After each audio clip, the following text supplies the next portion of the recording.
Hello everybody and welcome back to another video. Now what we have today is an external CD-ROM.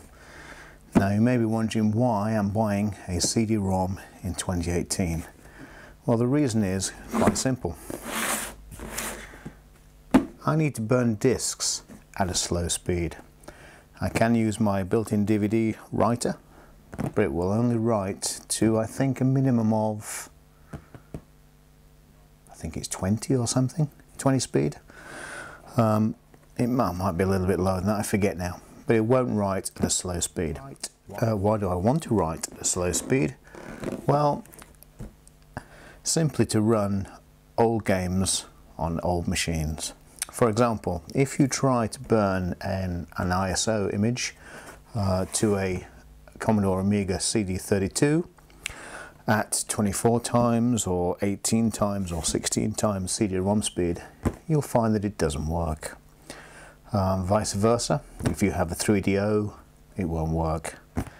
And so it follows for many machines, whether it be a PlayStation or whatever. The only exception to the rule seems to be some old PC drives sometimes will accept a faster speed disc. Now it's not the disc itself, it's the writer or reader in this case. So the CD reader on an Amiga CD32 is not the best, let's be honest, as is the reader on a 3DO. Now that's not to say that they're poor, they could be, but they're old. So anyway, that is why I'm using, or will be using very shortly, an external CD-ROM. So what I have here is a brand new in box Lite-ON Let's Write 24 x 10 x 40 external CD-ROM. It is a USB device. It's in a funky blue case, which is pretty amazing, and it was used for all kinds of things, but generally I would imagine it was used for playing CDs and writing CD-ROMs, which, well, that's all it does really.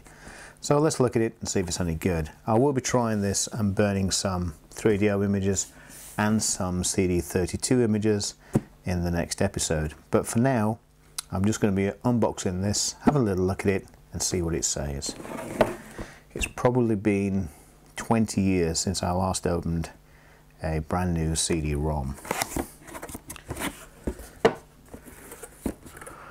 First off, we have the all-important installation guide, which is pretty much unbox and plug in. So that's good. We have a UK power lead. We have a funky CD connector. Well, it's a USB connector, but it's USB to some bizarre looking connector, obviously bespoke.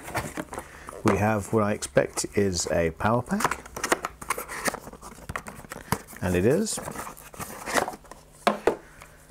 It is a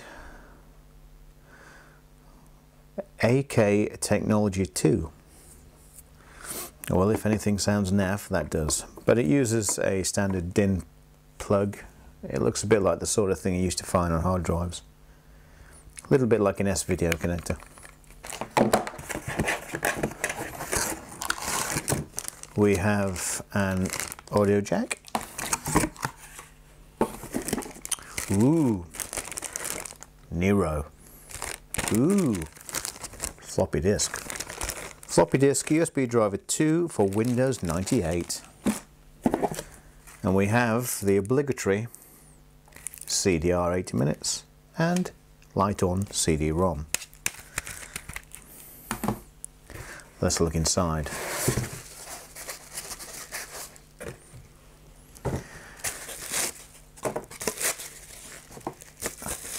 So the drive itself seems to be quite small.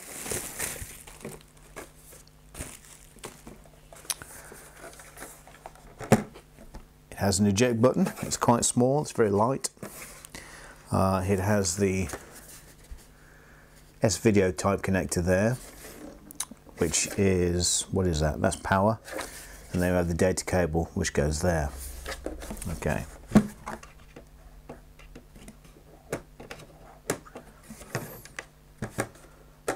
And we have an eject that doesn't eject.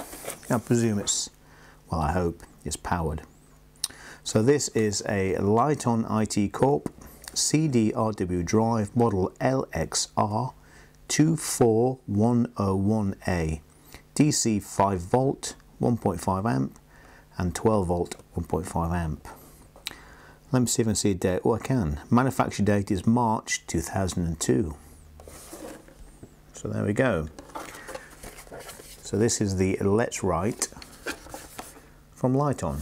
Now there are different versions of the Let's Write. There are various speeds, and I think it's the same box, it's just a different mechanism.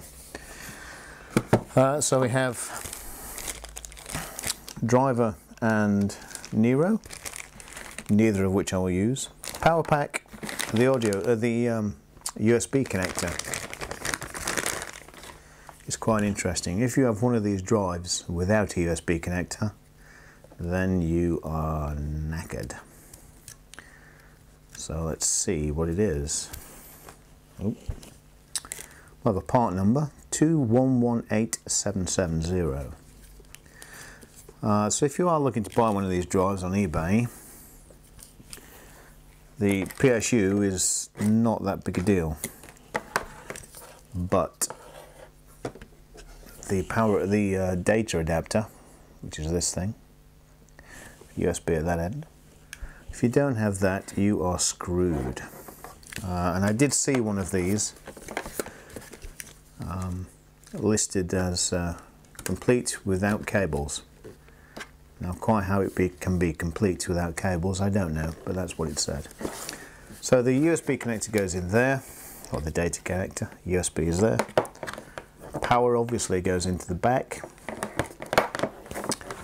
And we do have an audio jack, but I don't know, oh there it is. We have an audio and volume. So you could use it as a personal CD player, like a Walkman type thing, I suppose, if you were that inclined. Although having said that, there are no buttons to skip or play, so it's purely for playing audio via the computer, which is okay. I wonder if that means it gets no audio through the USB. I'm not sure, obviously not. Anyway, I don't care about that, I'm not interested.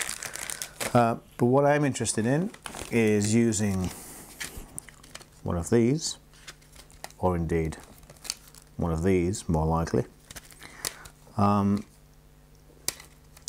burn probably a 3DO image and a CD32. I do have a CD-TV, which also suffers from the same problem. It doesn't like quickly burnt discs. If you burn it at 10, 12, 18, 20 or whatever, it just won't read the disc. If you manage to burn one at a slow speed, it's perfectly fine, it will read it and away it goes. Now I used to have a PC set up with an old CD-ROM in there that could be slowed down to 2, 4 and 6 and 8 and all that sort of stuff. But I don't know what I did with it. I think I may have sold it or given it away or so, I can't remember. So now I don't have a PC or a Mac or anything with an older drive in it, which I find bizarre. I probably have, it'll be boxed away somewhere. But anyway, I bought this, it was cheap on eBay, I can't remember what it was, 15, 20 pounds or something. Because it's an external USB one, it means I'll just leave it on the desk and I won't bolt it into a machine. If it's bolted into a PC, then I have to use that PC forevermore to burn the disc. With this, I can plug it into any PC, or a laptop, or the Mac, or whatever, and burn a disc quite happily, and away it goes. So that's what I'll be doing. So in the next episode, we'll be burning some discs, and we'll be trying them in the 3DO and the Amiga CD32 to see how they go. So thank you very much, just a quick video today. I'll see you next time. Take care.